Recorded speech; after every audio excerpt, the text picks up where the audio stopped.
জিলহজের প্রথম 10 দিন, কোরবানিদের 10 দিন আগের যে স্মৃতি, আমাদের সমাজ পারিপার্শ্বিক পুরো চিত্র যদি আমরা চিন্তা করি, আমাদের স্মৃতিতে কি বেশি ওঠে? গরু ছাগল। আর কোনো আমল কি বেশি ওঠে? বেশি ওঠে না। ইবাদতের একটা মৌসুম রমজান মাস, আলহামদুলিল্লাহ কম বেশি কিছু আমলের কথা আমাদের সে মাসের কথা চিন্তা করলে মাথায় আসে। বাট জিলহজের প্রথম দশক চিন্তা করলে গরু ছাগল ছাড়া আমাদের মাথায় আর কিছু আসে না। তার মানে হলো এই দশক যে ইবাদতের দশক, নেকামলের দশক, তার কোনো ছিটা ফোটা, তার কোনো চিত্র, তার কোনো প্রভাব আমাদের সমাজে দেখা যায় না। তাহলে ক্রাইসিসটাকে আমরা ধরতে পেরেছি যে শয়তান আমাদেরকে ইবাদতের একটা মৌসুম থেকে দূরে সরায় রাখছে। আমাদের সমাজে যেভাবে হোক এটা হারিয়ে গেছে, এটার আলোচনা নাই, পর্যালোচনা নাই, বিবেচনা নাই, চর্চা নাই, আমল নাই। তাহলে এখন আমাদের কর্তব্য হলো এই দশকের আমল এবং চর্চা সমাজে প্রতিষ্ঠা করতে হবে ইনশাআল্লাহ। আমি নিজে তো করবোই, অন্যদেরকেও করাবো। কিভাবে করাবেন? বুদ্ধি আমি শিখে দিচ্ছি ইনশাআল্লাহ। খুব সিম্পল কিছু আইডিয়া আছে, যে আইডিয়াগুলো হয়তো হেল্পফুল হবে। আপনার কাছে আরো বেটার আইডিয়া থাকতে পারে, সেগুলো আপনি শেয়ার করতে পারেন অন্যদের মাঝে।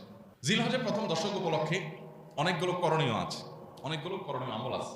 আমরা সেই আমলগুলোর কথা আগে একটু বলে নিই, এবং আমলগুলোর বলতে বলতে ফাঁকে ফাঁকেই আমরা কিভাবে সমাজে সেটা বিস্তার করবো সেটা আমরা বলে ফেলবো ইনশাআল্লাহ। নাম্বার 1, জিলহজের প্রথম দশকের সবচেয়ে বড় করণীয় হলো হজ করা। এই দশকে যত করার কাজ আছে এর ভিতরে সবচেয়ে বড় কাজ কোনটা? হজ করা। আল্লাহ যাদের তৌফিক দিয়েছেন তারা তো ইতিমধ্যে চলে গেছেন, অনেকে যাবেন ইনশাআল্লাহ। আমাদের জীবনে যাদের তৌফিক এখনো হয় নাই, তারা নিয়ত করি জীবনে কোনো এক বছর জিলহজের প্রথম দশকে আমি একটু হজ করবো ইনশাআল্লাহ। আল্লাহর কাছে একটু এখনই দরখাস্ত জমা দিয়ে দিব, দোয়া করব, চেষ্টা শুরু করবো যে আল্লাহ এই দশকের প্রধান আমল হজ জীবনে একবার আমাকে করায়। আমি যে দুনিয়া থেকে চলে যাব, তোমার ইবাদতের এই মৌসুমের প্রধান আমলটা জীবনে একবারও করবো না, তা কিভাবে হয়? একবার অন্তত যেন করতে পারি, এই তৌফিকটা আল্লাহর কাছে আমরা চেয়ে নিব ইনশাআল্লাহ। তাহলে প্রথম আমল পেয়ে গেলাম জিলহজের প্রথম দশকে, সেটা হলো কি? হজ। দ্বিতীয়, হজের পরে দ্বিতীয় সর্বোচ্চ গুরুত্বপূর্ণ আমল হলো কোরবানি করা। আলহামদুলিল্লাহ যাদের সামর্থ্য আছে তারা কোরবানি করবেন, আল্লাহ চান তো, তাই না? কোরবানি কেন করবেন? নিয়তগুলো ভেজাল মুক্ত করে নেবেন, খাঁটি করে নেবেন। গোশতের জন্য, মুখ রক্ষার জন্য, চক্ষু লজ্জা থেকে বাঁচার জন্য, সমাজে মানুষ কি বলবে কোরবানি না করলে সেটার জন্য, সেই প্রশ্নের উত্তর নিজের কাছ থেকে ক্লিয়ার করে নেবেন, নিয়ে কোরবানি করবেন। তাহলে দ্বিতীয় আমল হলো কোরবানি করা এই দশকে।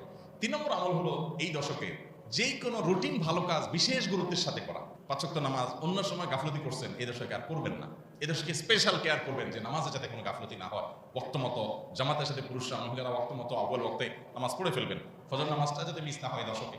এই দশকে কোরআন তেলাওয়াত অন্য দশকে না করলে এই দশকে একটু করার চেষ্টা করবেন।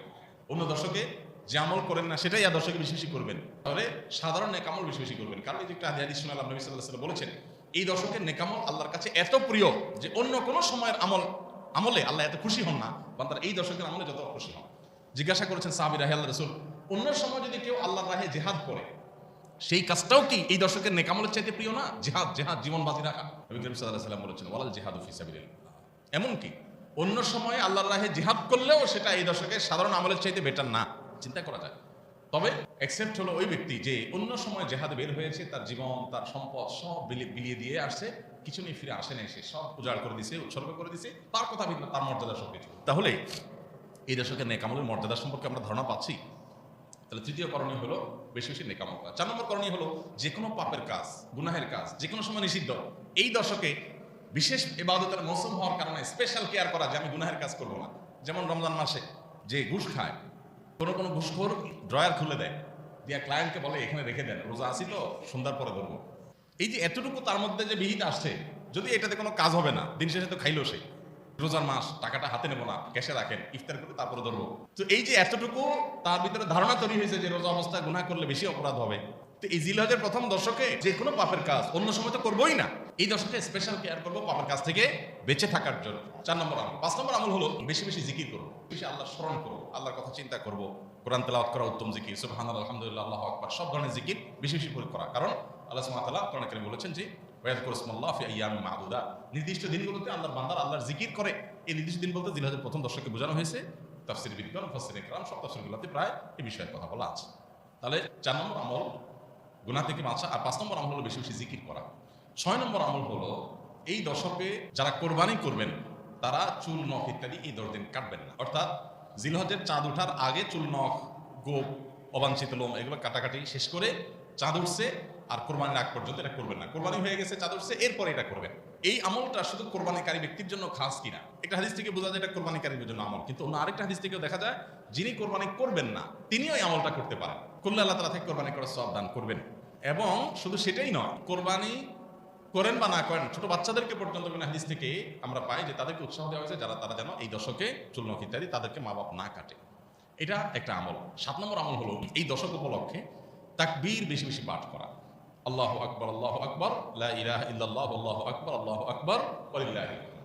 এই তাকবীরটা বেশি বেশি করে পাঠ করা, এটা এই দশকের আমল। এই দশকের আমলকে পুনর্জীবন দেওয়ার জন্য এই পয়েন্টটাতে আমরা একটু কাজ করতে পারি, অর্থাৎ তাকবীরের ধ্বনিতে আমাদের পুরো পরিবেশটাকে মুখরিত করতে পারি। এই জিনিসটা মিডল ইস্টে আছে, সৌদি আরবে আছে।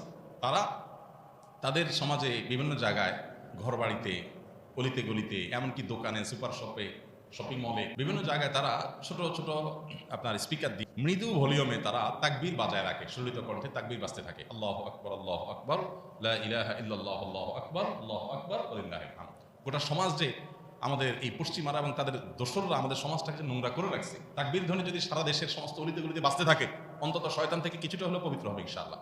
এই জন্য এই দশকে তাকবীরটা জোরে জোরে পাঠ করা, জোরে জোরে বলতে আবার এমন জোরে না যে কারোর ডিস্টার্ব হয়, মৃদু ভলিউমে, যাতে তাদের কারো অসুবিধা না হয়, সেভাবে আমরা তাকবীরের ধ্বনিটাকে যত বেশি আপনার এটা আমরা চর্চা করতে পারবো, তত বেশি এই সম্পর্কে মানুষের ধারণা তৈরি হবে। যখনই একটু উচ্চস্বরে তাকবীর শুনবে কেউ, তখন তার ধারণা হবে ব্যাপার কি, তখন বুঝবে যে এটা জিলহজ্জের প্রথম দশক চলতেছে, আমলের দশক চলতেছে। এই একটা জায়গায় আমরা যদি কাজ করি তাহলে আমলটাকে আমরা পুনর্জীবন দিতে পারি। সাহাবীদের কেউ কেউ তারা এই দশক আসলে বাজারে যেতেন, কেন? শুধু তাকবীর দেওয়ার জন্য, যে বাজারে গিয়ে একটু জোরে তাকবীর দিতেন। আল্লাহু আকবার, আল্লাহু আকবার, লা ইলাহা ইল্লাল্লাহ, আল্লাহু আকবার, আল্লাহু আকবার, ওয়ালিল্লাহিল হামদ। আমরা শুধু ঈদের দিন পড়ি, ঈদের দিন না, এটা 10 দিন ধরে করার জিনিস। তো সাহাবী বাজারে যে এটা জোরে বলতেন, যাতে করে তার শোনা শুনে অন্যদেরও মনে হয় তারাও পড়ে। তো আমরা মুদি দোকানে, চায়ের দোকানে যাই, যদি একটু জোরে তাকবীর বলি, প্রথম বলার পর সবাই তো তাকায় থাকবে, ব্যাপার কি, লোকে মাথায় কোনো সমস্যা টমস্যা আছে, এরকম একটা অ্যাপ্রোচ দেখতে পারেন। তো যেহেতু সবাই গাফেল, ওদের কাছে জিকিরটা সমস্যা মনে হয়, এই জন্য আপনি সাথে সাথে একটু ব্যাখ্যা করতে পারেন, একটু এক্সপ্লেইন করতে পারেন যে আসলে জিলহজের প্রথম দশক আসলে একটু সরবে তাকবীর পাঠ করা সুন্নাত, এটা ধারণাটা হারাই গেছে, এই জন্য আমি একটু জোরে করছি। আপনারা কেউ চাইলে করতে পারেন, তাহলে ইনশাল্লাহ দেখবেন আবার স্বাভাবিকভাবে যেন মাথা ঠিক আছে, সমস্যা নেই। তাহলে এই তাকবীরটা সাহাবীরা দেখেন বাজারে গেছেন তাকবীর বলার জন্য। জীবনে কোনোদিন বাজারে তো কাঁচামরিচ কিনতে, পেঁয়াজ কিনতে, নানা ধান্দা, নানা কারণে গেছেন, কোনোদিন এরকম হয়েছে যে শুধু একটা আমল করার জন্য বাজারে গেছেন? তাহলে এই দশকে চেষ্টা করা যাবে তো ইনশাআল্লাহ। বাজারে যদি যাইতে না পারেন, অন্তত আপনার আশেপাশে থাকা মুদি দোকানে যায়, 2-3 জন কাস্টমার থাকবে, সেখানে যে একটু জোরে তাকবীর বলবেন, এরপরে ব্যাখ্যা করে দিবেন, পারা যাবে না ইনশাআল্লাহ। আর একটা কাজ তো সবাই পারবেন, সেটা কি? বাসায় ঢোকার সময় সালাম তো দিবেন, বিসমিল্লাহ বলবেন, সালাম দিয়ে ঢুকবেন, এবং ঢুকার পরে তাকবীর শুরু করবেন। আগে সব কথা পরে, বউয়ের সাথে আলাপ সালাপ পরে, সব আগে কি হবে? তাকবীর হবে। আল্লাহু আকবার, আল্লাহু আকবার, লা ইলাহা ইল্লাল্লাহ, আল্লাহু আকবার, আল্লাহু আকবার, ওয়ালিল্লাহিল হামদ। ছেলেটা স্কুল থেকে আসছে, মেয়েটা মাদ্রাসা থেকে আসছে, দরজাটা খুলছেন, সালাম দিল, ওয়ালাইকুম আসসালাম, এরপরে শুরু করবেন তাকবীর, আল্লাহু আকবার, আল্লাহু আকবার, লা ইলাহা ইল্লাল্লাহ, আল্লাহু আকবার, আল্লাহু আকবার, ওয়ালিল্লাহিল হামদ। ম্যাডামের সাথে দেখা করছেন, মিসেসের সাথে দেখা করছেন, বাইরে থেকে আসছেন, সালাম কালাম হয়ে গেছে, কথাবার্তা বাকিগুলো পরে, আগে তাকবীর শুরু হয়ে যাবে, আল্লাহু আকবার, আল্লাহু আকবার। এইভাবে যদি আমরা করতে থাকি, তখন গোটা পরিবারের মধ্যে একটা ধারণা তৈরি হবে যে একটা আমলের দশক চলছে। একটু কষ্ট হবে, কিন্তু এটা প্রতিষ্ঠা করার জন্য একটা সহজ মাধ্যম। চেষ্টা করা যাবে না ইনশাআল্লাহ? আল্লাহ আমাদেরকে তৌফিক দান করুন। 8 নম্বর হলো এই তাকবীরটাই বিশেষ সময়ে পড়া। সেটা কি? জিলহজের 9 তারিখ, অর্থাৎ কোরবানিদের একদিন আগে বা ফজর থেকে নিয়ে 13 জিলহজ, ঈদের তৃতীয় দিন পর্যন্ত আপনার প্রত্যেক ফরজ নামাজের পরে একবার করে তাকবীরটা পাঠ করা। নারী পুরুষ সবার জন্য এটা প্রযোজ্য।